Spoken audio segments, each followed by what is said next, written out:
그래서 저는 챗GPT에게 물어봐야 합니다. 카카오 카지노는 사기인가요? 아니요. 500번의 무료 스핀을 받을 수 있나요? 예. 잭팟을 얻기 위해 많이 플레이해야 하나요? 아니요. 처음에 300만 원의 보너스를 정말로 받을 수 있나요? 예. 한국에서 카드 출금 최소 금액이 있나요? 아니요. 플레이하려면 앱을 다운로드해야 하나요? 예.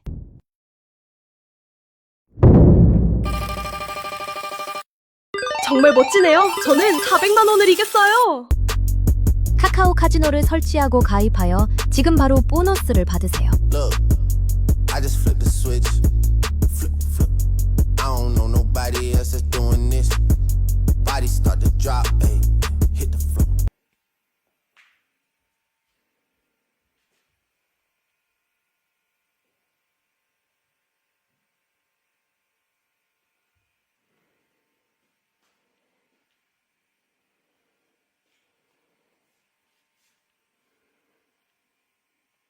Hey everyone, welcome back to the shop. The night is quiet. The only sound is the low electric hum of the old fluorescent lamp hanging above the bench and that deep, familiar smell of dust, oil, and decades-old wood that never really leaves these walls.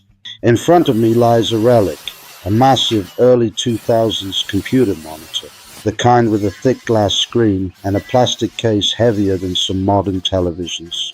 To almost anyone else, this thing is electronic waste, something to be tossed into a dumpster without a second thought. But when I look at it, I don't see junk.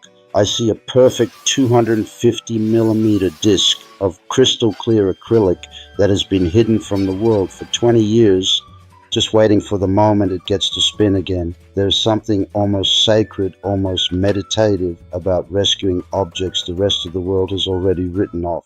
This monitor once sat on someone's desk while they sent their first nervous emails, watched grainy YouTube videos at 360p, laughed at stupid memes, maybe even edited their wedding photos.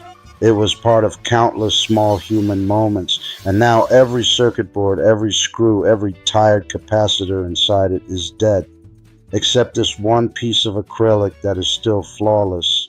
Tonight, that forgotten piece becomes the heart of a real workshop machine, a disc sander that will quietly, faithfully smooth wood long after both it and I are gone. We're not building this because I can't afford a factory-made sander. We're building it because only when you take trash in your hands, cut it, weld it, balance it, and finally hear it roar to life, do you truly understand what a tool actually is. A tool is not a product. A tool is a conversation between you, the material, and time itself.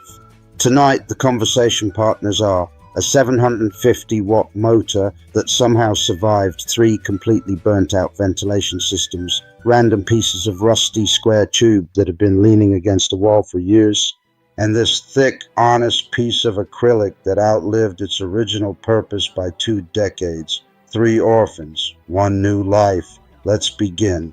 Disassembling an old monitor always feels like performing an autopsy on a small slice of history.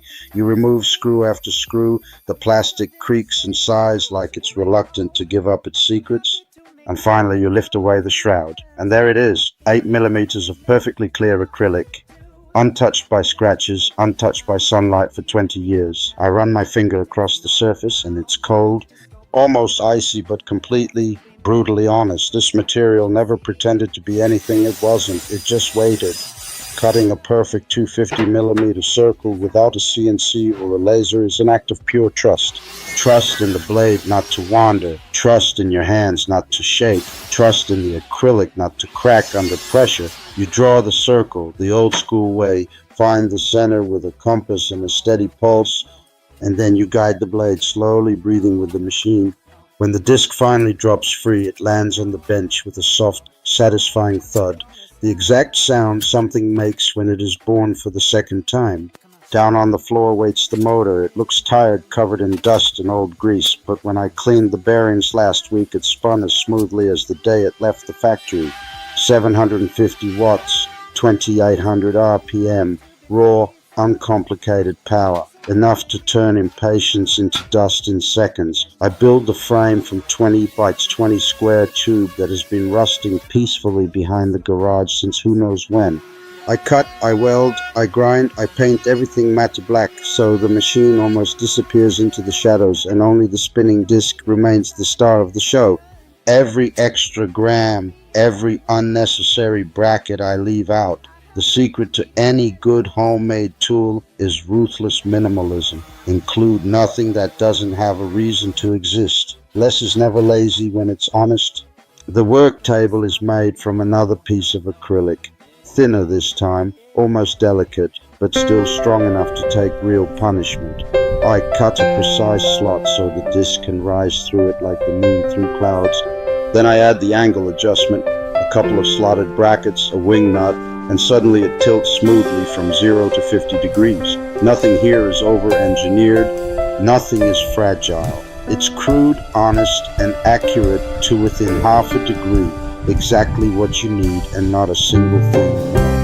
Across the entire face of the big disc, I glue industrial-grade hook and loop. When the first sheet of 80 grit abrasive rips onto it, the sound is pure commitment, like tearing open a letter you already know will change everything. Under the table, I weld a simple 50mm dust port aimed directly at the point where wood meets grit.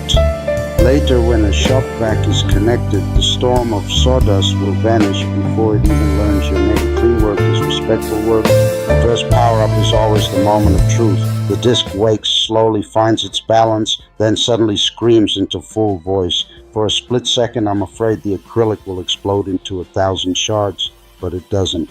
It just sings. I take a rough piece of oak that has been sitting in the corner since last winter and press it gently against the spinning surface. Centuries of growth, storms, sun, and wind disappear in warm golden snow that gets sucked away instantly. There is a deep, almost spiritual peace in that moment, watching time itself being erased while simultaneously creating something smooth, something new, something that will probably outlast me by another century. I switch to 240 grit and run the same board again. One more pass and the surface feels softer than skin, warmer than skin, alive in a way no piece of fresh lumber ever feels. This machine doesn't simply remove material. It removes noise from life. It removes hurry. It removes every excuse we ever had for doing things halfway. Real smoothness is never an accident. It is thousands and thousands of tiny, deliberate